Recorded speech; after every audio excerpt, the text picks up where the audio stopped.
everybody's got like a little bit of fascism in them, you know? They just want to like, they don't want to deal with the complex problems, and fascism offers like a pretty solid, wonderful story for you in the form of a solution, which is like, well, crime is an issue. How do we deal with it? Give the cops tanks, okay?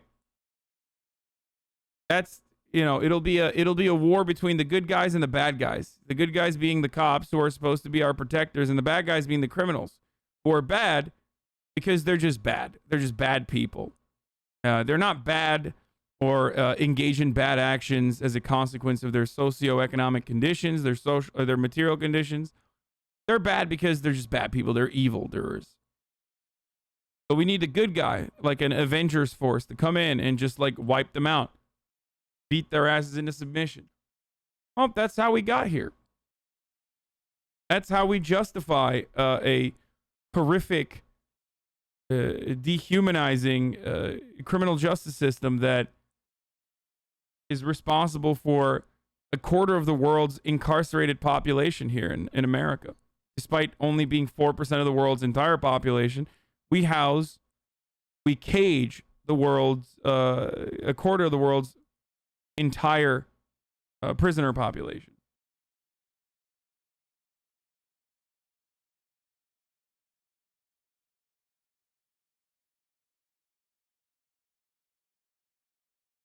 Anyway.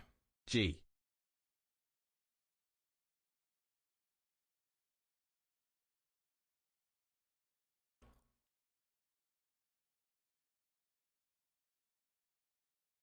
It's coming, the baby is coming. Polomism is less fascist than America's current carceral system.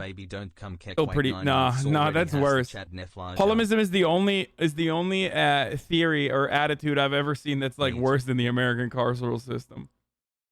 I mean, it literally revolves around straight up throwing criminals into the meat grinder. No, that's pretty fascist. All right, let's see what Bernie's saying. We are living through a completely unprecedented time in the American economy, and things are so confusing and novel that major trusted newspapers can't even seem to agree on the basics of what's happening. New York Times, the Wall Street Journal, both have reports about the effect of cutting unemployment benefits in Missouri and the impact it's had on the job market. The Wall Street Journal, which I would say generally tends to align its POV with that of business, appears to suggest that cutting unemployment benefits has seen an uptick of people in Missouri returning to the workforce. Quote, the number of unemployment benefit recipients is falling at a faster rate in Missouri and 21 other states, canceling enhanced and extended payments this month, suggesting that ending the aid could push more people to take jobs. While the New York Times seems to be suggesting basically the opposite. Quote, workforce development officials have said they have seen virtually no uptick in applicants since the governor's announcement, which ended a $300 weekly supplement to other benefits. But perhaps the most interesting thing here is that both papers... I think we should just force them to go back to work at gunpoint. I don't understand. Like, if they have a tidy little amount of money saved up from all of the additional welfare that they got, we have to starve them out. And if we can't starve them out, we should just force them back to literally flipping burgers for me, so I can yell at them at gunpoint. This is the way to solve it. Yeah. Don't pay them more. That would be unacceptable. You know, because then the cost of a burger could be raised by 30%.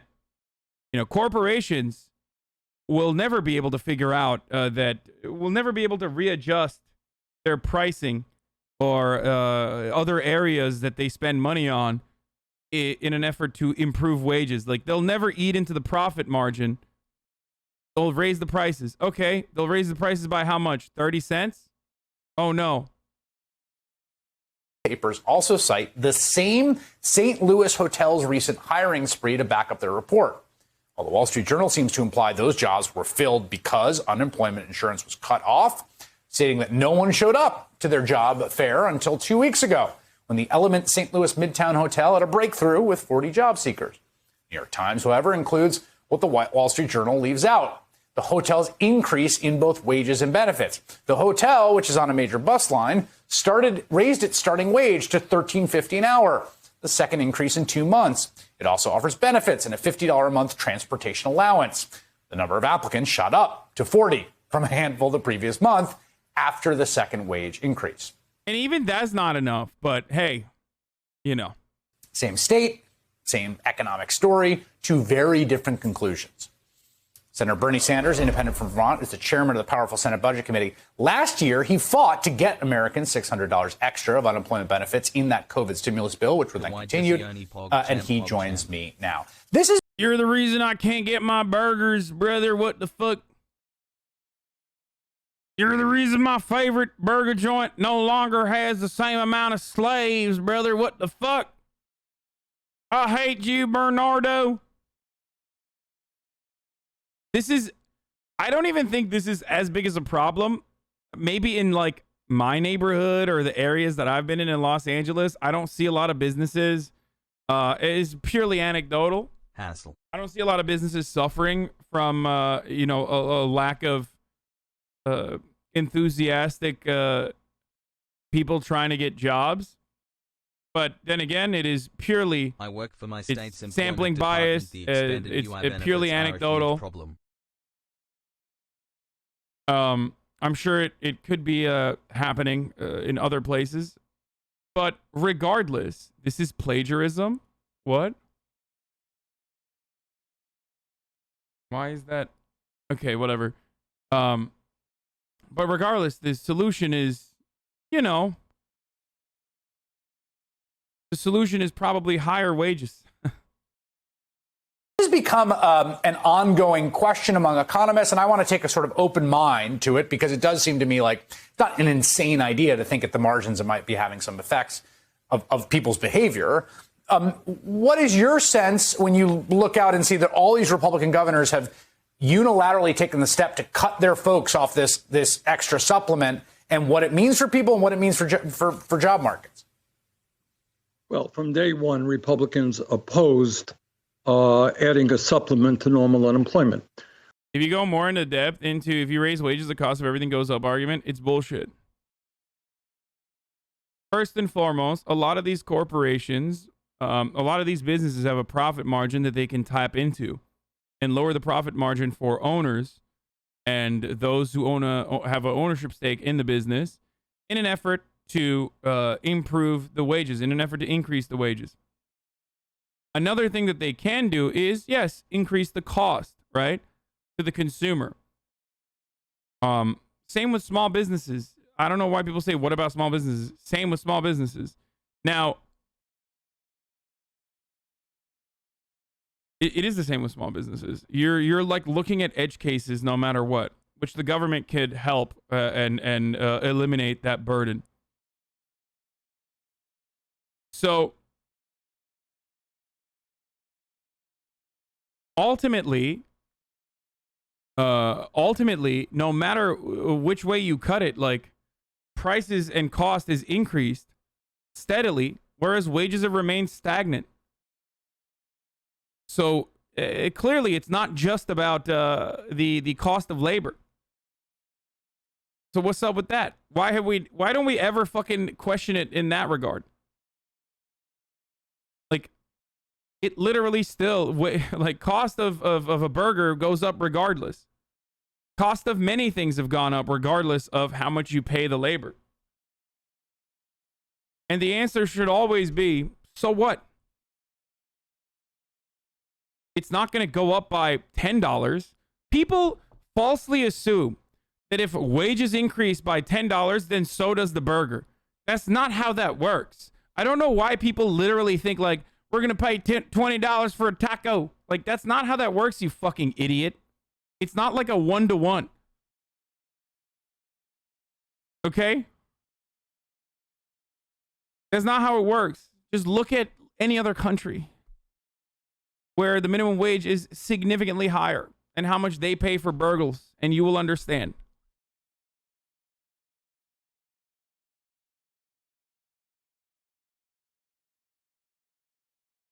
I do not have a problem with a 30-cent increase, especially if that means that people's wages will increase tremendously. No offense, but sounds like you're about to cry when giving this take. What? Why?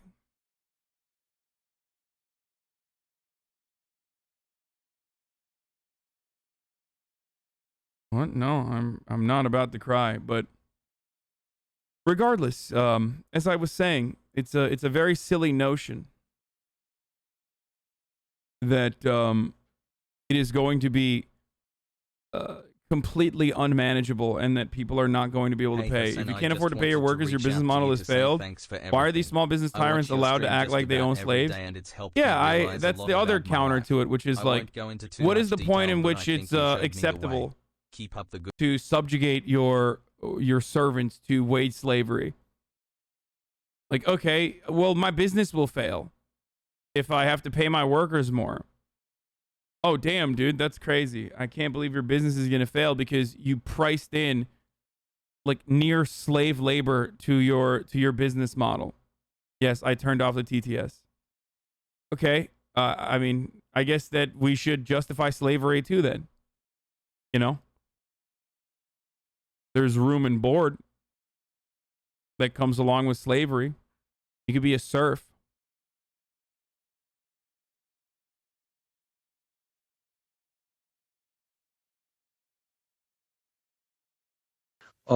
And at a time when tens of millions of people are working for starvation wages, their theory is if you have low unemployment benefits, you can starve people back to work. And obviously, I think that is unacceptable. I think one of the things that's happening is a lot of people right now are rethinking work, and they're sick and tired of working for wages that are totally inadequate. And that is why, by the way, we are moving aggressively to a reconciliation bill, which is going to create millions of good-paying jobs, rebuilding America in many, many ways. So you segue to what I want to talk about in the reconciliation bill. A lot of back and forth on this. Here's how I understand the state of play. There is going to be a reconciliation bill. Everyone agrees on that up to Joe Manchin, right? There's 50 Democrats ready for that and the President, Joe Biden. So is that part is clear, right? I'm right that there will be a reconciliation bill that moves this year. I expect that is true. Okay.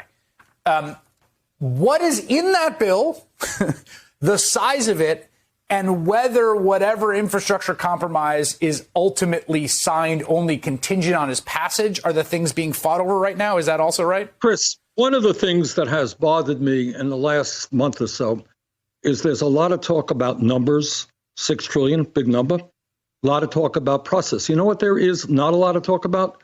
About the needs of working class Americans and what we have got to do. So the truth is that real wages in America today are lower than they were 48 years ago. The very, very rich are getting richer. And what some of us are saying is if we're going to retain the faith of the American people in their government, we're going to have to stand up for them and not just the big money interests. So let me just tell you what is going to be in this bill. First of all, you got to deal with climate. Right now, the West Coast is, aflame in a sense. It's record-breaking heat wave, Australia, etc. We have got to deal with climate. And if we do not significantly invest in transforming our energy system, future generations will never forgive us. Today, Chris, we have the highest rate of childhood poverty. I think Bernie's being ridiculous, dude. I find it totally normal and, as a matter of fact, awesome and cool that Portland is 135 degrees like it's fucking Arizona. No, it's a very normal thing that the Pacific Northwest now unironically feels like Texas. It's wild to see these changes happen right in front of our eyes in such an immediate and tangible way.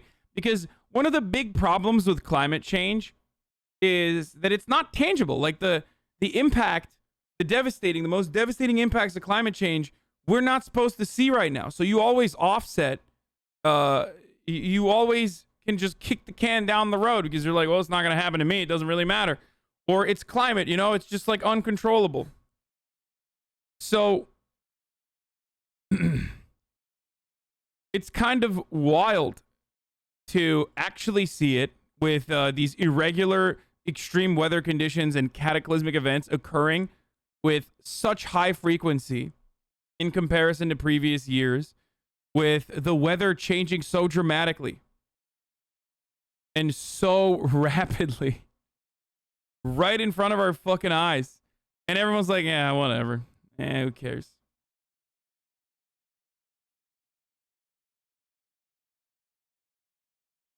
Who cares? Fuck it. Who cares, dude? It's fine. It's all right.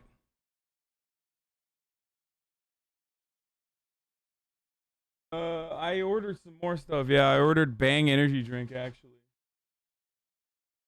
Yeah. From the PNW, felt like opening an oven yesterday. Of any major country on earth. That is why we have to extend or make permanent the child tax credit. $300 per child for working class families. Does anyone deny that our child care system is totally dysfunctional? We have got to deal with that.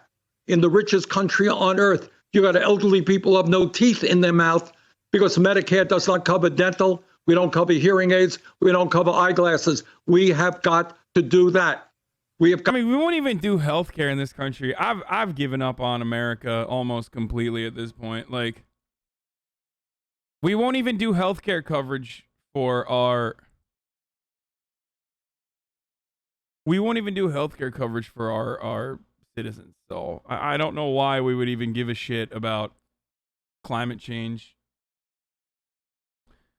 In a lot of instances, climate change, at the very least, like, targets lower people in like worse economic conditions, right? Like the immediate target is almost always like poor people. So that's one way that or that's one reason that people don't give a shit. It's like rich people can avoid it, i.e., you know, Theodore Jebediah Cruz. When climate change hits, or when extreme weather conditions cause blackouts in Texas, you can just go to Cancun. I can just go to Cancun. And it don't matter to me. I'll go watch my porn-a-rooney in Cancun. Where it's like poor people are fucking suffering. So that's one reason why people don't really care about it as much. Because things that impact the poors, well, they're easier to avoid and cast aside. Or when you think about what's going on in Puerto Rico with a completely destroyed infrastructure, ripe for devastation in the immediate aftermath of a climate disaster. Because people don't care. Got to have universal pre-K. We have got to have a major housing bill because you got 500,000 people who are sleeping out on the streets and 18 million households spending 50% of their limited incomes on housing. We've got to make higher education affordable. Those are the issues that are important to the American people, and that is why we need a major reconciliation bill to start addressing the crises facing ordinary Americans.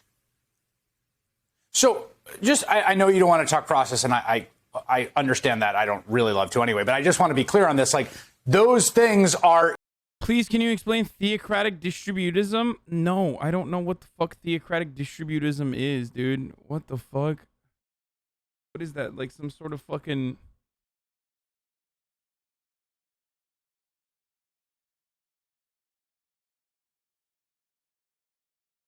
I don't even know what that is, dude. What?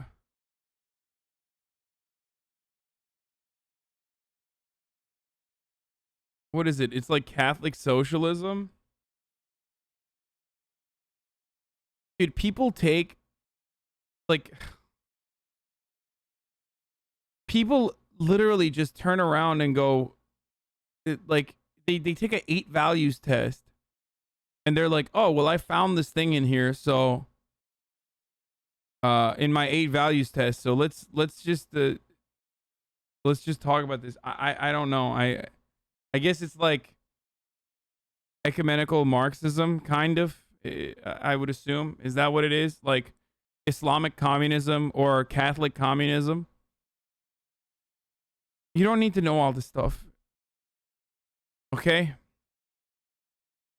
Jesus Christ. No, it isn't. I don't know. I don't know what it is. I actually don't know what it is.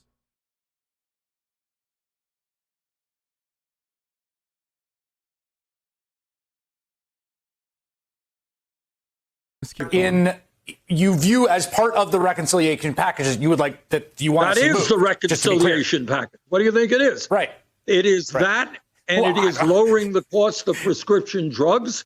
It is progressive tax reform that says that maybe, just maybe, Jeff Bezos and other billionaires should start paying their fair share of taxes. That is what we are. Well, then research it.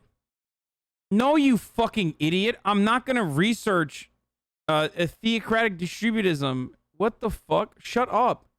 Shut the fuck up, dumbass. I don't care. And you're fucking stupid for caring. How about that? Talking about. And this is what the American people want.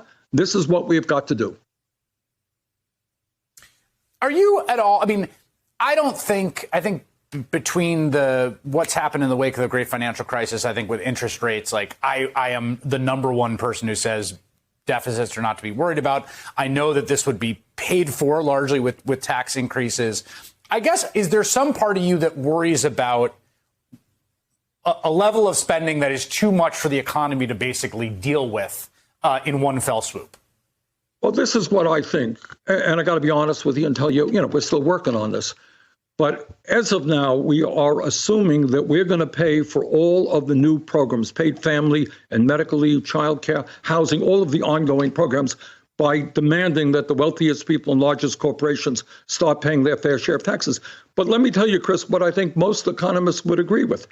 And that is at a time when we have record-breaking low interest rates, now is precisely the time to borrow and invest in one-time infrastructure projects. So that is kind of the premise that we're operating under. I mean, if we don't... I was, again, talking to my mom about this, the Miami building collapse, where 11 are dead, 150 are still accounted for and unaccounted for in the Miami building collapse. And this is some Turkish-ass shit right here, boys. I mean, this is actually Turkish shit. And Ken Klippenstein posted something that I also retweeted that triggered the nerds on the internet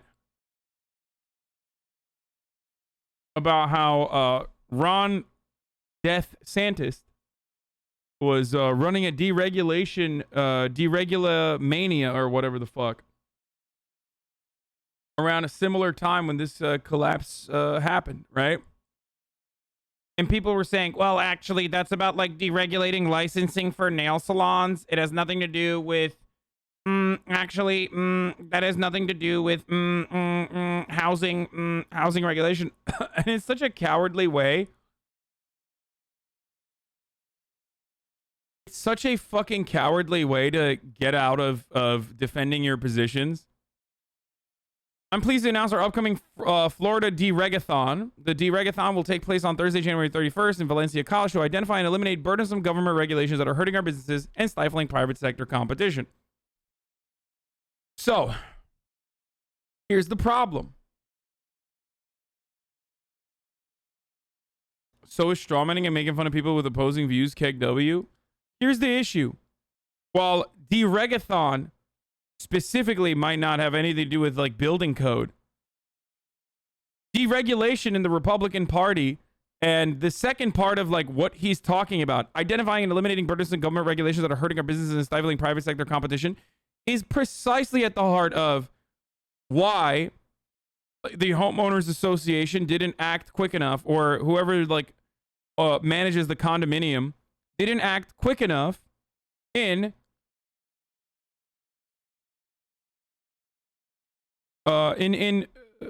focusing on and immediately fixing some of these problems. Okay? And this is precisely what people love about Florida. Florida has had massive booms and massive growth in apartments and apartment complexes. As I've talked about already, it's still ongoing. Originally, it was cocaine in the 80s and 90s. And that was a massive reason for why there were so many condos just being built like crazy. I mean, that same engineer that made this structure also made another apartment nearby in that exact same region, and that apartment hasn't blown up. And part of the reason for why that apartment hasn't blown up is apparently that apartment has a better maintenance than this one. And leaving it up to the individual rather than enforcing harsh regulatory checks led by local governments is precisely at the heart of why things like this happen. You have to enforce homeowners and condominium owners to abide by certain checks that are going to make this process more expensive. Okay? If you don't, and if you leave it up to like random ass individuals in charge of managing a fucking condominium project like this, they are going to think about offsetting the costs as best as possible. Okay? 11 have definitely died so far in this major structural damage. And 150 are not found yet. And I don't know how many of those people we'll ever find.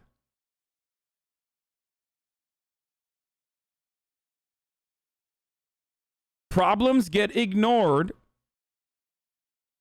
in situations like this because it's too expensive to fix.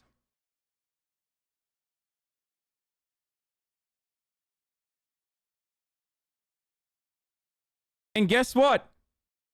This is significantly more costly too. Yeah, maybe in the short term, not immediately fixing this. Not immediately fixing like structural damage. That would make sure that the foundation is stronger. Make sure that the pipes are not corroded. Make sure that the steel beams underneath the pool are not getting damaged as a consequence of not having like the appropriate overflow for the pool or whatever the fuck happened over the course of many years. Might actually help you save money in the short term, but now you fucked up. Now you have no life, okay? Now you died. In the long term, that's probably way more costly too.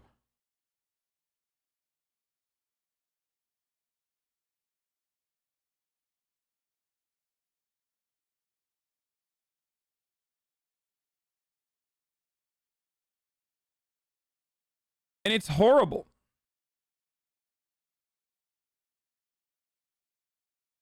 The people that live in properties like this, in condos like this, also are the very same ones that oftentimes agree with the deregulation. Because many of you are thinking that this was a condo that was for rent. It's not. These were people who owned, a lot of those people owned their own condos. So a lot of these people had at least somewhat of a say. I think a lot of the residents actually were complaining, from what I understand, about the condominium, about the building, and the many issues. And I'm sure there were still people that were renting, of course.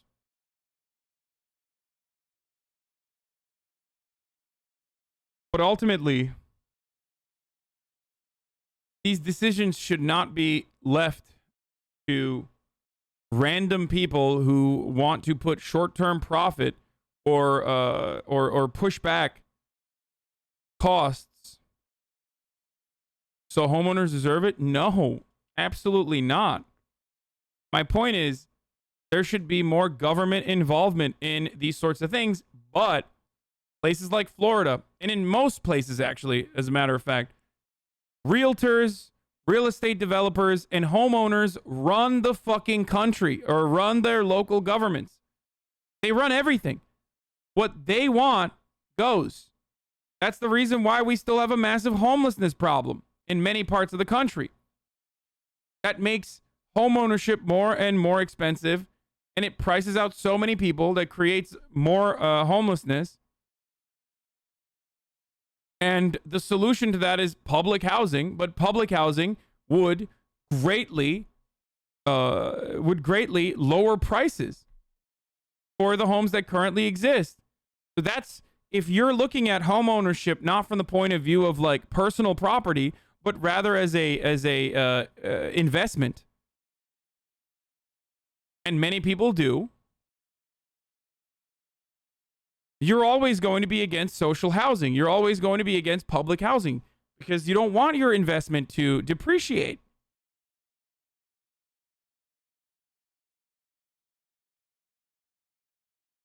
What did I tell you guys about the New York mayoral race? It does not matter who becomes the mayor of New York because New York is run by, whether it's Bill de Blasio, who is the most progressive mayor in recent history and probably will be the most progressive mayor of New York, who even said at a certain point in his life that he was a democratic socialist. Lol. It doesn't matter who's the fucking mayor, whether it's Rudy Giuliani, Malcolm Bloomberg, or Bill de Blasio, because the real mayor of New York, or the real local government there, is real estate developers, Wall Street, corporations, and business interests. That's who runs New York City. Just like the ad breaks run this stream. At the top of the hour, every hour, there's a 60-second ad break. Okay? And a lot of you wait for those segues to come. And sometimes they never do, and other times they do come.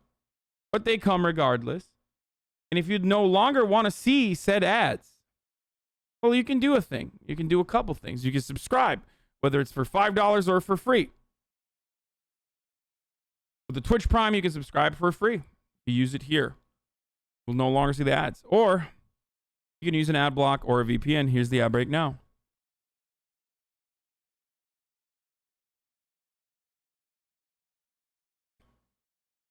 I'm going to come.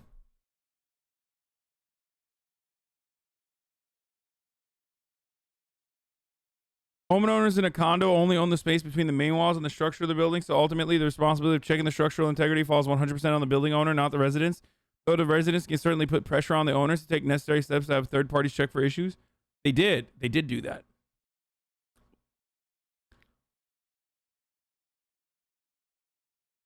A lot of news we want to get to this morning, starting with the latest on that deadly building collapse in Florida. Overnight, hundreds of people gathering for this candlelight vigil. Another emotional night there, and here's what we know right now. 11 people are confirmed dead, 150 people still unaccounted for, and this morning we're learning more about the possible warning signs before that collapse. ABC's Victor Okendo has been on the scene from the start of this story and joins us now from Surfside, Florida with the latest. Good morning, Victor. Good morning, Michael. We are now into day 6 of the urgent search and rescue operation here. There are so many questions about how this could have happened. Families still desperate for word on their loved ones as we continue hearing these incredible stories of survival.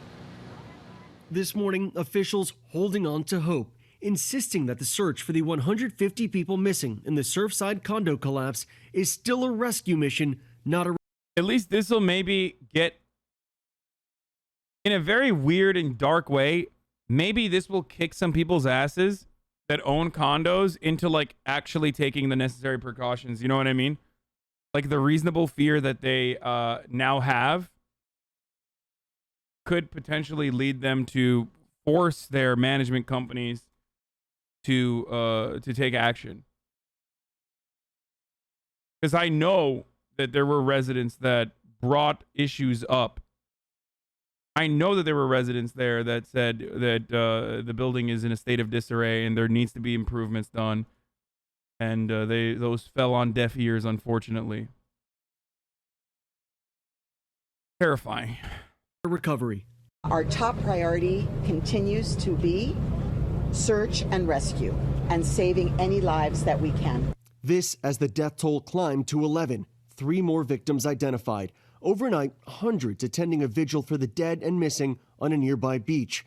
Now more than 300 rescue crews racing against the clock to try to find those still missing, battling treacherous conditions, one worker falling 25 feet down the rubble. It's not an issue of we could just attach a couple of cords to a concrete boulder and lift it and call it a day. Crews hopeful that as the building pancaked down, pockets of air or voids could have formed in the rubble, potentially trapping survivors, keeping them alive. There's certain areas that we have not gotten to, but we've been able to place cameras that seem to have large enough spaces, voids, that occupants may still be in there. Rescuers finding some of those voids, but unfortunately, nobody inside so far. Michael Noriega's grandmother has not been found, but 2 of her treasured family photos were just feet from the site, and that gives him hope. We want to stand in the gap in the middle for so many people that were directly or indirectly affected by this, to give them hope that they're not alone. This as stories of survival come to light from that horrific night. What unit were you in? 705. If I'm in 704, I'm dead. Steve Rosenthal was asleep in his apartment when the building started collapsing. He remembers his neighbors' cries for help.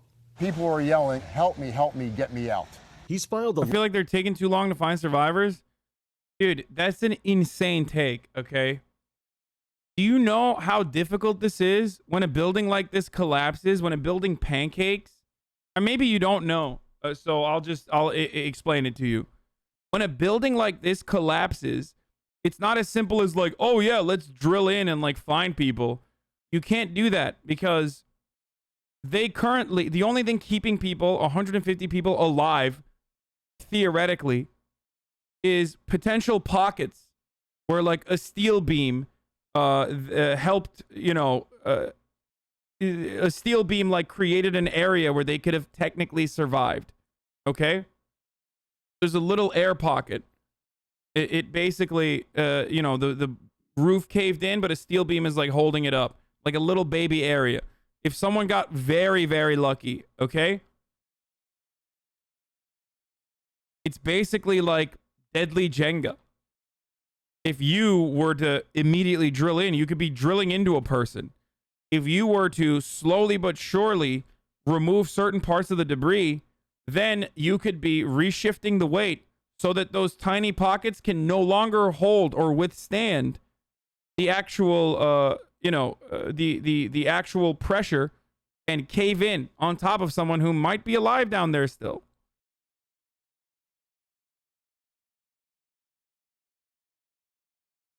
So they can just die of dehydration in the meanwhile. There's also the other problem of sending people in there. There is no foundation. There is no structural integrity.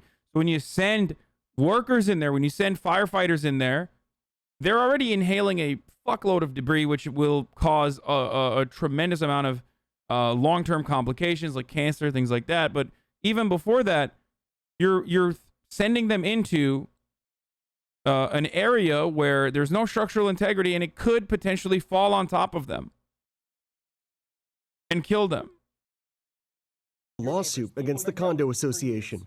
88-year-old Esther Gorfinkel, also lucky to be alive, escaping from her 5th floor apartment, rescued by a group of neighbors. They picked me up, carried me on his back outside, and I saw the sky. I know I will be out. The investigation now trying to determine what could have caused this horrifying collapse. Why do you waste your breath on these brain dead chatters? Maybe they don't know. I think some of them come in with like honest intentions where they feel emotional and that they just maybe don't recognize it. The Miami Herald publishing photos from a contractor taken just 36 hours before the tragedy. The contractor telling the paper there was standing water all over the parking garage, noting cracked concrete and severely corroded rebar under the pool. And overnight, the Wall Street Journal publishing a letter it says was sent by the condo board's president in April, warning that significant repairs were needed and that the building had deteriorated since that 2018 report, saying indeed the observable damage, such as in the garage, has gotten significantly worse since the initial inspection. When you can visually see the concrete spalling cracking, that means the rebar holding it together is rusting and deteriorating beneath the surface. Now, engineers looking at this disturbing video, frame by frame, showing the collapse. When I look at the video, I feel it looks like it starts from the bottom of the building and works its way up, or a failure concentrated at the support of the bottom of the building. A structural engineer who studied the 9/11 Pentagon attack has been hired by the city of Surfside to inspect the collapse, but this will be a very long process. That pile of rubble is also evidence, and it will be transported to a warehouse for inspection. But keep in mind, the focus right now, the priority is on search and rescue. Michael? Absolutely there, Victor. And Victor, what are you hearing about the sister buildings? Michael, that same engineer. So yeah, that same engineer in the 80s also made another building in the same region. That I just mentioned has also taken a look at the sister buildings, the north and the east towers, and he told us that there was nothing that he saw that showed him that they were in imminent danger of collapse. No mandatory evacuations have been ordered, but some residents have chosen to leave on their own. Michael? All right, Victor Kendo, thank you so much. Well, hey there, And of course, our main man, Ben Shabibo, took on the Ollie London saga, the Ollie London case. Ollie London is a sick freak who wanted to be Jimin and said that they were Jimin, is a British rich kid and a reality TV psycho who now has decided that the very same people that, if he is genuine with their claim of being non-binary, and their pronouns, their preferred pronouns are ko and rian, for the record. So before you fucking yell at me about, like, you know, and Jim, is it Jin Min? I don't know how you say it. Jim Min is pulling off a Rachel Dolezal specifically so they can get a little bit of clout from the reactionary right in the United States of America. They are exactly what conservatives talk about when they say, what if someone was faking that they're being trans? Like, that's why we can't have this. Like, this person is, whether they're genuinely non-binary or not, I don't know. But this person is absolutely faking, like, being Korean and bastardizing the trans experience specifically so that reactionaries can use them as a talking point to say, see, we were right. When you can't find someone who's like a trans trender, you go and you make your own.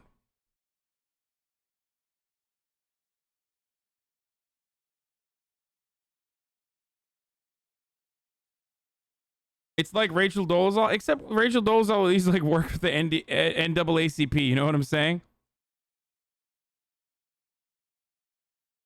Identifies Korean. That's just my culture. That's my home country.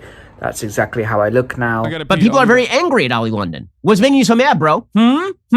Bigotry? Ollie London. Oh my God, he changed his fucking editors. Like, he's just doing this shit now. It's so. Okay, I gotta pee. Fuck. Is just as Korean as Caitlyn Jenner is a woman. Just as Korean. Big news coming out of Britain. I think groundbreaking news. A British influencer named Ollie London is a non-binary person. They have identified as non-binary. But not only that, Ollie London, because Ollie London is a fan of apparently something called K-pop. I will admit that I was not informed on this particular trend. It is Korean pop. Ollie London is a big fan of a particular Korean pop star named Park Ji-min, and decided to have $150,000 worth of plastic surgery in order to, quote unquote, look more Korean. And now Ollie London identifies as trans Korean. Here's Ollie London explaining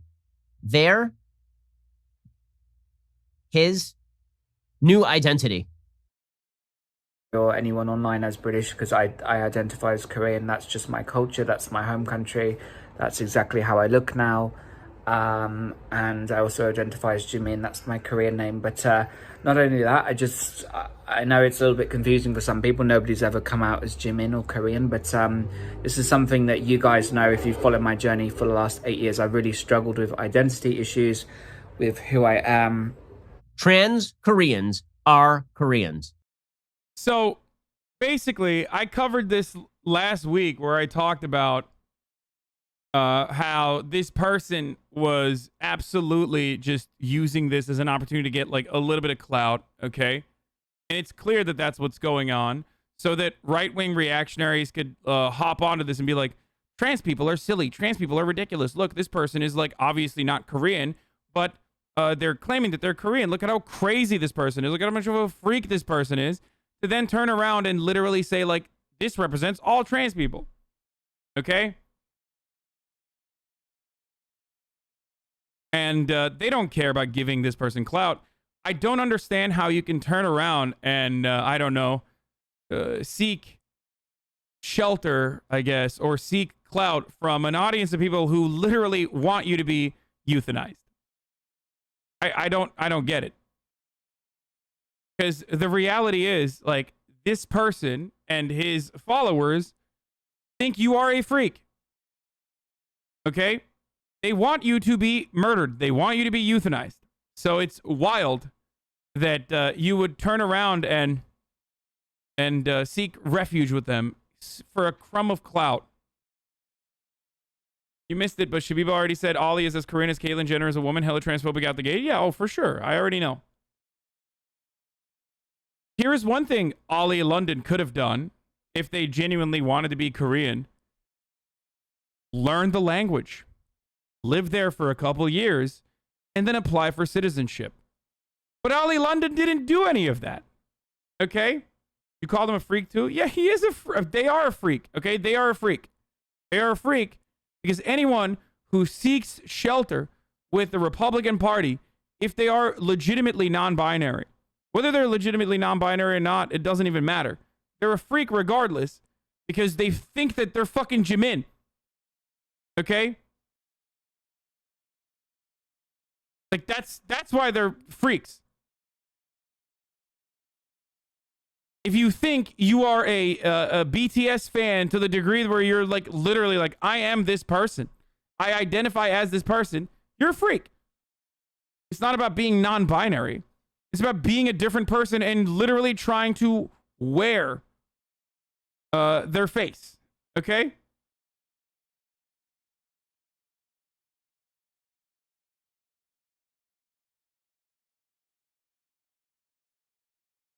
And I don't know why people have this immediate notion to be like, well, every experience is valid.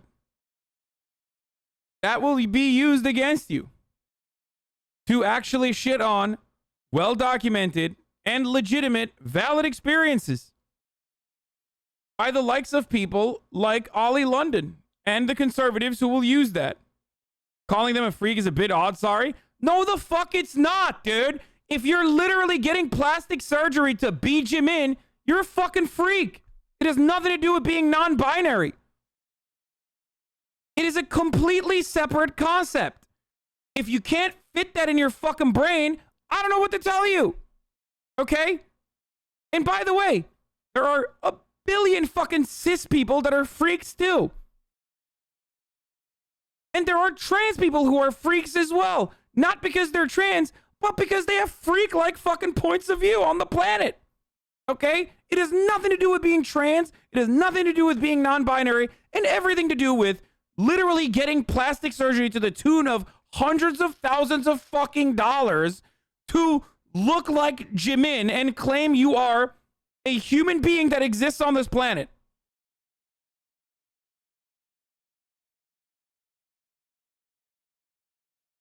Okay?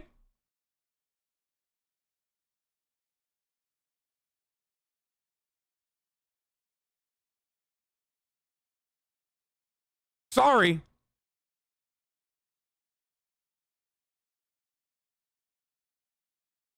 But go off. There are a lot of leftists who come from a place of empathy that get duped. Okay? Don't be like those leftists who get fucking duped by people like this. And they're like not even hiding it. They're literally like, I am going to fuck you over by adding Ben Shapiro and Tucker Carlson and Sean Hannity. And I am going to become a person that they can weaponize against you if you're a trans person. Okay? And you're out here literally like, no, sorry. It's a little fucked up that you're doing this.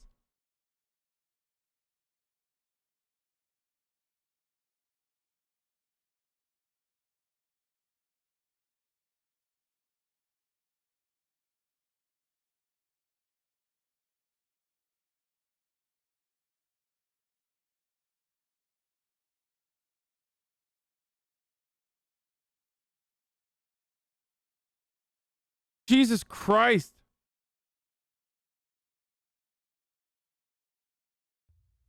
Let me put it again. Trans Koreans are Koreans. Okay? And if I say it over and over, it becomes true. Now, you're going to have to explain to me why Ollie London is not a Korean. Really, and if you say things like, well, Ollie London has never been Korean. Yes, but trans women are not women. I mean, not a single trans woman has ever been a woman. Not one. And if you say, well, you know, Ollie London doesn't even have any of the characteristics of being a Korean absent surgery, I will say to you, neither does a trans woman. And if you say to me that Ollie London has never gone through the experience of actually being Korean, didn't grow up Korean, I'll say neither has a trans woman. There are zero distinctions, none, between being trans Korean and being a trans person of another sex. None. In fact, the only distinctions cut in favor of being transracial rather than transsexual. You can more easily shift your race, which is, in fact, a fluid concept. See? This is why this shit sucks. You understand? I mean, you already understand this, especially if you're a trans person. You already understand that this is a project to be created to weaponize against your entire existence, as though there's not enough like discrimination already occurring. Okay?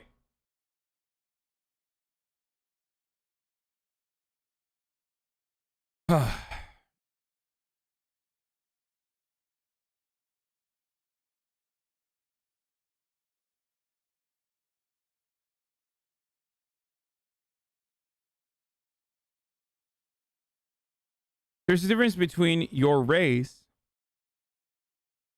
and your gender. This distinction, regardless of what people think, is obvious. That's precisely why gender is a social construct. Okay? It's all the different working parts that tie into our comprehension of what your gender is.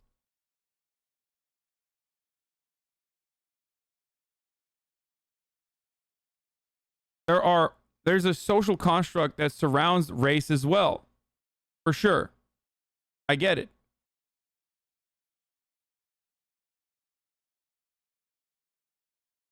But someone who has made the legitimate effort to become a Korean national or a Korean person is entirely different than someone who's like, I'm a Korean person now because I got eye surgery.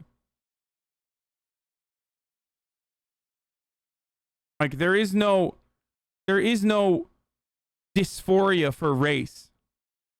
Okay? That's also the same reason why we disregard people who feel as though they are like animals and stuff. Okay?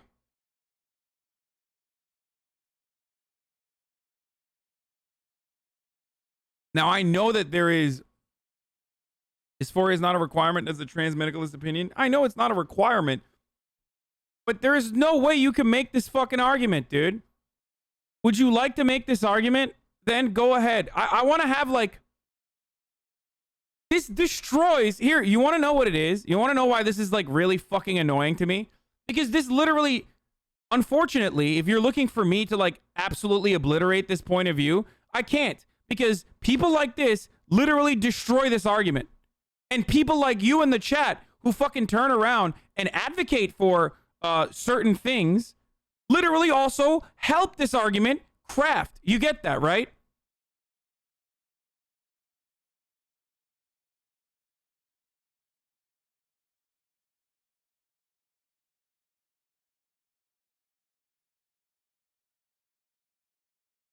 And I don't think you get that. I don't think you understand that. I think you want everything to be valid and want everything to be considered to be, like, you want everything to be a valid concept. And if that's your fucking point of view, then yeah, people like Ollie London are going to shatter that.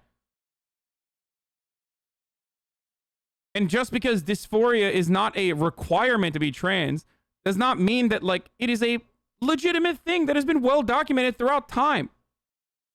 Okay? And makes up a pretty sizable chunk of trans people's existences. That doesn't make you a trans medicalist to recognize that. Okay?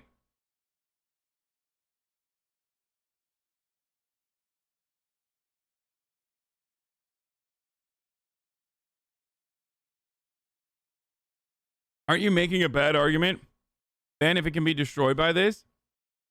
There is no good argument against it, unfortunately.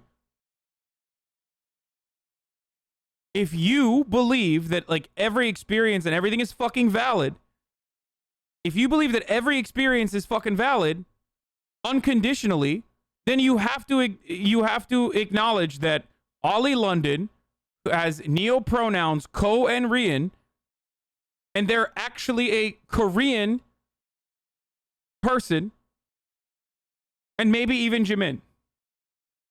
Okay? But that person is not playing in good faith. They're not like saying this is legitimate and this is actual. This is real. Do you get it? But you don't. You don't operate that way. And if you do, you're fucking crazy. I'm sorry. If you literally think that like this person is unironically fucking Korean now, and also their neo pronouns are Ko and Rian, and that they're actually a Korean person, and that is similar to the trans experience, then you are playing into the fucking meme.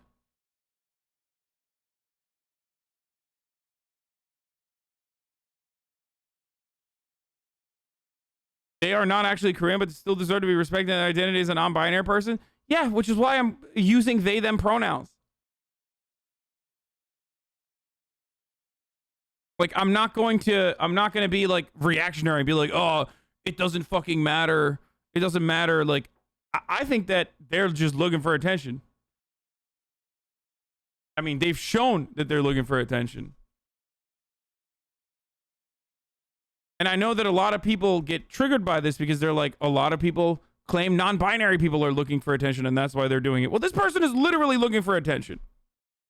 Okay?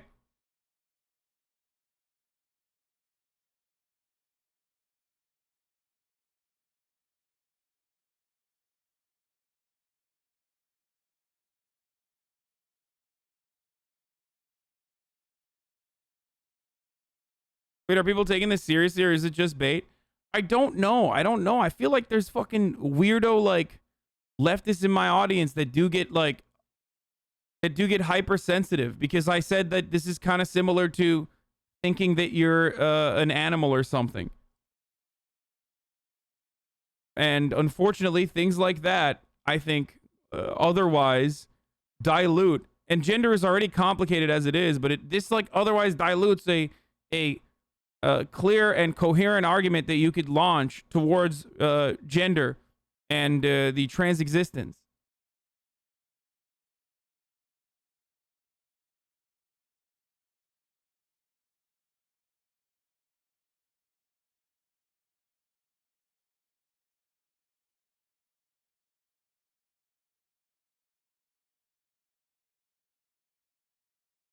Who are you to tell if they're looking for attention or not? Why not let them identify as Korean if it makes you happy? It's completely subjective and they can be Korean if they want to be. See, this is what I mean. It's like, I mean, this person literally is just like they're baiting, right? They're just saying shit like this specifically so that they can like anger me into another stun lock.